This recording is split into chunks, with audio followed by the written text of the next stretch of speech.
G'day and welcome to the Genre Fiction Podcast. I'm Jack Roney. And I'm Harry Colfer.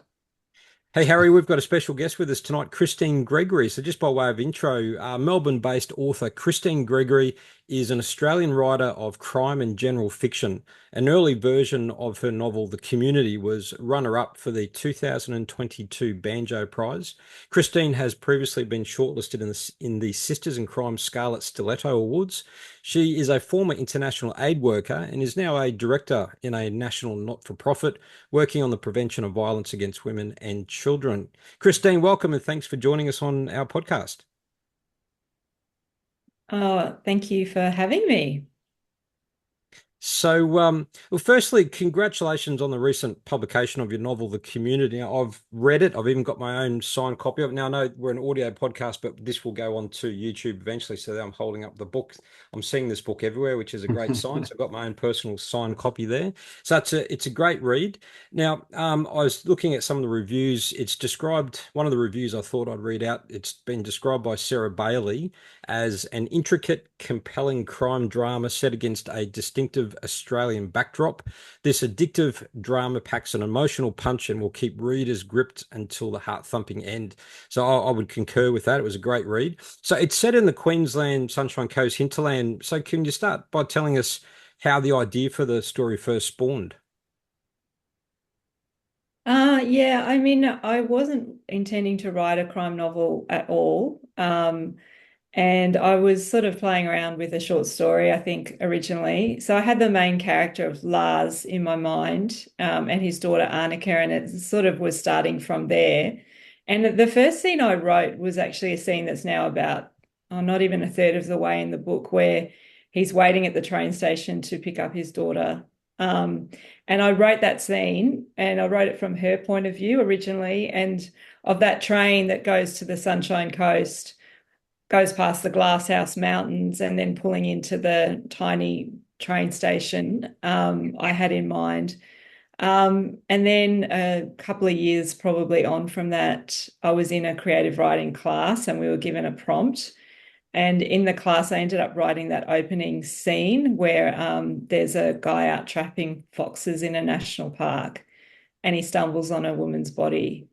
And as soon as I wrote it, I thought, oh, okay, so that's what I'm writing. And it was very clear in my mind that that was the hook I had been waiting for. But then I had to turn my mind to writing a crime novel, which I had no idea how to do really. And the reason for setting it there, it's loosely based on the Starlight community in the Sunshine Coast hinterland. And when I was younger, I knew somebody who lived there, and I used to go up and stay there. And I always thought it'd be a great setting for a book. And then years later, that idea came to me, and I guess the rest is history, as they say. So you said you didn't initially intend for it to be a crime novel as such. What were you kind of envisioning when you that started that more sort of poignant scene with the daughter at the train station? Then you sort of started with the foreboding scene of the body being found, and that sort of made you think, okay, now there's a bit of a shift in my direction.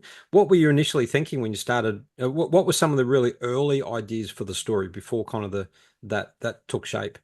It was going to be like an intergenerational sort of family drama. So I had the character of Lars and his daughter. I had the neighbors, Joe and Jules, who are friends of his, and their daughter, Sky. And I had some other characters, peripheral characters in this small community. And I thought it would be about this, these, I guess, challenges between parents and their and their verging on adult children. The main character, Lars, is he's not estranged from his daughter, but their relationship is complicated. He's divorced. It was a bad divorce. His daughter is quite unhappy with him. I think they were very close when she was young, and the last few years have been challenging. And so those were all the things that I had in my mind, and those questions about living in this small, beautiful place, an intentional community. So people come together over shared values. That's why they've moved there. And often you find in those places the younger generation who've grown up there, it's great when they're little. As they get older, they want to get out, and they want to, they want to spread their wings, and that can lead to sort of the values that have drawn the parents there, are the very things that the kids will end up rebelling against, because that's just what kids do. So those were all the things I was sort of playing with around the bigger themes. And yeah, it surprised me as much as anyone else, I think, when I turned it into a crime novel. It's just, I don't know. It was very strong in my mind. That was what it had to be. I'm interested because a lot of, well, most crime writers probably read a lot of crime novels. That's probably one of their favorite genres. Is this your favorite genre, or is that not what you normally read? It's a genre I like. Um, I read crime novels, but probably every third or fourth book that I read would be a crime novel. I read everything, really, most genres. Apart from, I mean, I don't think I read much romance, or don't read a huge amount of fantasy, but not that I would write that off. And it's just what I'm drawn to. I tend to have read a lot of contemporary fiction, a lot of literary fiction, and I think I didn't realize I read as much crime as I did. I had a very narrow view of it, I think, originally. When I would hear crime novel, I'd think, Lee Child or the big names, James Patterson, sort of the very, very commercial crime novels that I'm not particularly attracted to, and nothing, no disrespect to those authors. It's just not really what I was into. And then when I looked at my bookshelf, I realized, oh, I've got heaps of crime in here. There's a lot of crime in my bookshelf, but there's a whole range within that genre. So I really like the more literary crime, like Mark Brandy, for example. Um, I mean, Peter Temple, like The Broken Shore, is one of my favorite books ever. And it's clearly a crime novel. And Truth won the Miles Franklin. It's a literary masterpiece. Even books that talk to the aftermath of crimes, I have a lot of that as well. So I think when you open your mind to it and realize that this is a huge, very broad genre with a lot of subgenres within it, I've actually read more than I even realized. But I had to read a lot more when I started writing this. I started reading a bit more of the recently commercially successful, I think, crime novels, not because I was going, well, I need to write a commercial book. I didn't really think that at the time. But I needed to understand how the conventions worked a little bit, I think, to work out if I could do it at least. But I really had no clue when I started, just no idea. It was very slow. And I still struggle with the first third of writing in this genre. Like, I tend to write character driven, so it's very slow in the beginning, and I have to do it redo it a fair bit to get that pacing right. And your point of difference, unlike so many other crime novels out there, where it's told through the point of view of a police officer, a detective, yours is told through the point of view of Lars Nilsson, who's a journalist. So again, it has a completely different take on sort of that crime genre as well, doesn't it? Yeah, it was. I didn't want to write a procedural crime novel because it was too much work. I have to do too much research. And it's interesting because I've ended up with three point of view characters, and one is a police officer. Because I guess the story, I realized, look, Lars, yes, he's an investigative journalist, or he was. Now he's just sort of a local journalist, but his history is writing writing on police corruption, writing like really big investigative pieces. But there's only so much he can know as a journalist looking into this. And there's certain things he knows because it's connected with people in the community he lives in. But there are certain things that only the police will know. And so I realized I needed to introduce a character who had that knowledge. And also, a crime of this sort, there's a murder and a disappearance in the first couple of chapters.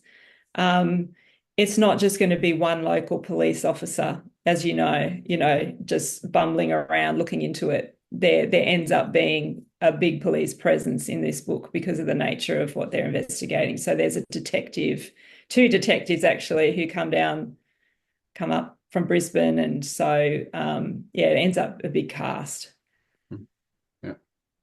We were just chatting before about the fact that your book's set in a fictional town, Steele's Creek, which is sort of in and around the Sunshine Coast hinterland. Just incidentally, we were just chatting before about what 2 weeks ago there was the Sunshine Coast Hinterland Writers Festival, which we've discovered we were both at, but we never actually crossed paths.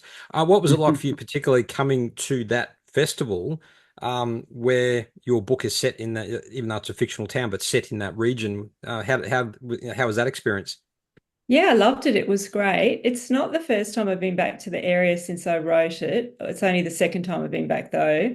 My family and I, do family holidays up on the Sunshine Coast. So we've been to Noosa a lot over the last few years when the kids were smaller. We went back in 2022, and I said, can we take a drive to Yandina? Because I want to have a look at sort of the area where I've set my book. And it was bizarre. Like we parked out the front of the pub, which if you read my book, there's a pub called the Royal Hotel, which looks quite similar to the Yandina Hotel, across from the train station. There's bikers in it. And we arrived and someone pulled up on their motorbike out the front of this pub. And we walked in and there were the pokies there and, the friendly bar staff and a few old blokes at the bar, obviously regular drinkers there. And my husband just looked at me and said, this is actually quite bizarre. Like it was like walking into my book, and I'd written the whole thing from memory. Then we took a drive into the community where I've set the book, but only to the edge of it. So when I was up recently, I convinced my friend we should go for a drive into the Starlight community. But we went in a different way this time. And it's, if you've ever been in there, it's just one-way dirt roads. It's all off grid. Like you end up driving up a giant ridge. And we've sort of coming further and further into it. And I got a bit nervous about it and was saying, I'm not sure, this is private land, actually. We maybe shouldn't be driving through here, but it's okay. And we got quite lost. And then we came to the top of this hill and a man emerged middle of nowhere out of the bush with his dog. And we sort of slowed down the car and I wound down the window, and I swear I thought I was going to just end up in a scene out of Deliverance, like the banjos were going to come out or something. It was just the perfect setting for a murder. He was so nice. He was like, I'm like, oh, sorry, we're a bit lost. He was very friendly. Oh, yeah, it happens all the time. Just follow the road down. But it was exactly as I'd remembered. Like the forest is thick around you. It's like you're part of it when you're in there. There's incredible views, dense bushland everywhere, very tropical, humid. Yeah, it was pretty special to be there actually. But just to clarify, you didn't find a body there. No bodies, no That's bodies. good. But That just wanted to check that. the time that I went before, and when we drove in, there was a burnt out car with the police tape around it, just as you drove into the community, and I had to get out and take a photo. It was like it had been put there just for me. So apparently they've sold fairly well in that area. And the owners from Rosetta Books were talking to me that's the bookshop in Mullaney. And he said, everyone thinks it's Crystal Waters. They come in and they say, it's Crystal Waters, isn't it? And I said, yeah, it's fine. Just tell them it's Crystal Waters. Like whatever works. It could be Crystal Waters. It could be Springbrook. It could be the Northern Rivers. It could be a lot of places. That pub you described, it could also be Yamundi as well. Yamundi, a lot of pubs up there. Palmwoods Hotel. Is it the Palmwoods Hotel? There's a hotel in Palmwoods. There's a hotel in every town up there. So let's start delving into more sort of behind the scenes process. I'm sure people listening to this who are emerging writers will be very keen to know more about sort of the process of publication for you. So everywhere I go, I'm seeing your book which is a really good sign that you've had excellent distribution in bookstores and your large retail stores like your Big W's and Kmart's and airports. Everywhere I go, I'm seeing your book, which is great because it's everywhere. So you're getting excellent distribution. But how does it feel now that all the hard work is done in terms of the writing process to finally see your books out there on the shelves? Yeah, it's pretty surreal, I guess, and was more so in the beginning. So my book came out the last week of June, and the reason why you saw it in a lot of places was it got picked up by QBD for the Fiction Book of the Month for July, which really increases that distribution. As you said, they will stock it in every QBD store in the front for that month, which I was incredibly lucky to get that slot. And yeah, big thanks to my publisher for getting me that. And so it was a bit of a whirlwind in that first month. Not that I did huge amounts of publicity. I did a few things. I went to a lot of bookstores, a lot of QBD bookstores in Brisbane and in Melbourne, which was lovely. It's really nice meeting booksellers. I went out to the suburbs. I went out to shopping centres. I wanted to meet people, in different places, the people who were going to be, I guess, pushing it. And yeah, it's still quite surreal. It's strange to meet strangers who've read it, or have people reach out and say, I loved your book, Christine, because before you get a book published, you think 50 people might read it, friends and family and a friend of a friend. And that thought that people are reading it and connecting with it is just lovely. It's in a lot of libraries. That I was really chuffed by that. The thing that I got a bit emotional about was when I took it might have just been the proof copy. So the proof copy is where you get sent the printed version, what it will look like, but it's in black and white. It's not the proper final version. And the little page in the front that has the ISBN number, which every book that is published and ends up in a library has an ISBN number, and there's something in there about the copyright, me owning that copyright. Yeah, that was amazing feeling. I mean, what you've achieved, I guess, is what all authors strive for. Can I just ask, you went through an agent as well via? I do have an agent. Yeah. Yeah.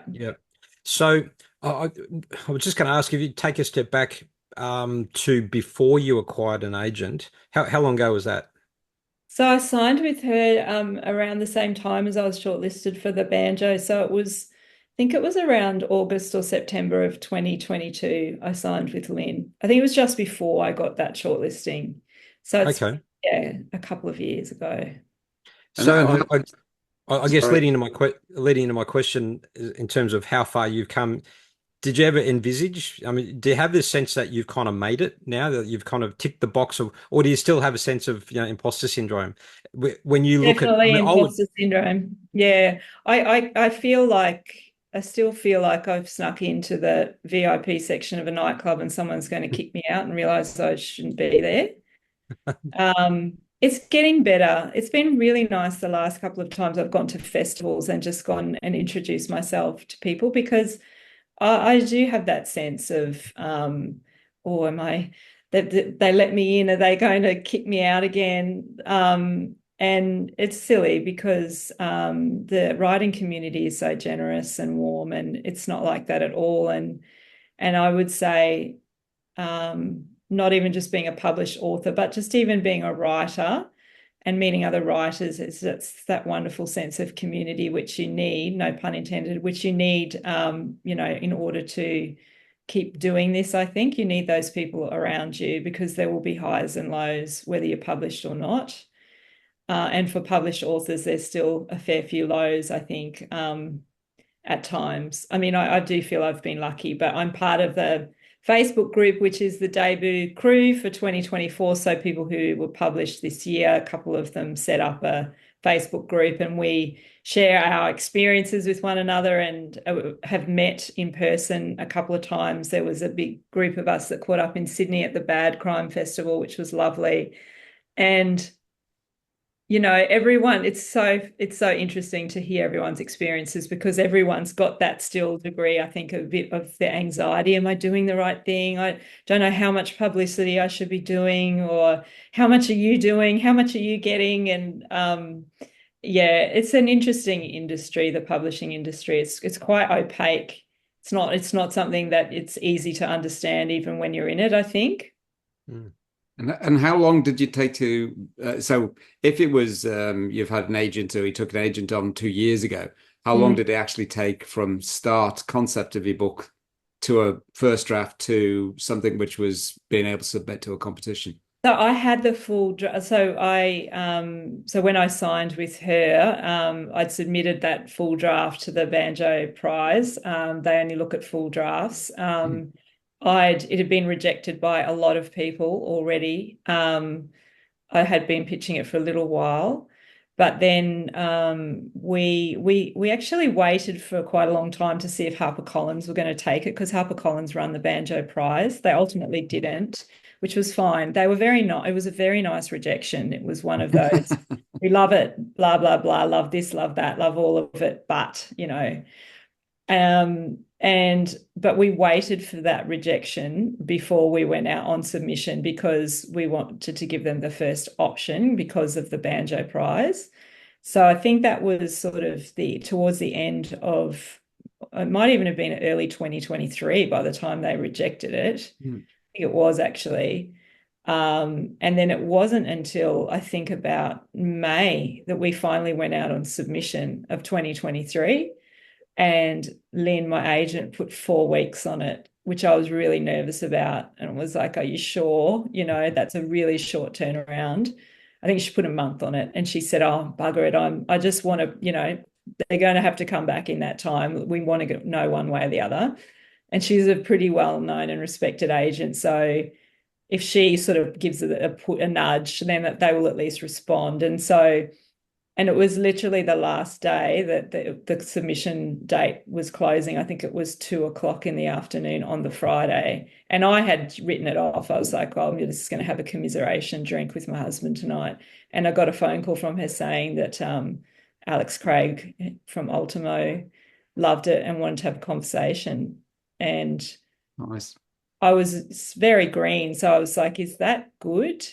I remember she's, yes, darling, it's very good. And then the next week I met with Alex. I think there was another publisher that was still in the mix. And the following week I signed with them. Well, you sign a contract like 2 months later, but I signed off the offer. So a few months from, back and forth, really, from first saying, yeah, it's ready to go out on submission to actually signing something. These things don't happen overnight. No. And mine's happened relatively quick compared to a lot of people. And I just don't think people realize that, because everyone hears the Jane Harper story, God bless her, like no disrespect to Jane, but that's like 0.01% of the writing community suddenly you're discovered and you've got a big international book deal. Like most people, don't have that experience. Nope. So in terms of you going back to when you acquired your agent, I can certainly speak for the experience I've also accumulated and a pretty impressive rejections list. So for listeners to our podcast who are looking at submitting to agents, are you able to give us some tips or talk us through some specifics about your submission that you think sort of might have helped you? Obviously, the Banjo Prize obviously gave you a bit of a leg up, but any particular tips that you would give people in terms of your submission to help it stand out amongst the crowd? Well, I don't know the Banjo did make a difference, because we had been talking for a couple of months even before that, and I think I would have been signed with her anyway. But certainly prizes and competitions absolutely do help, particularly shortlisting.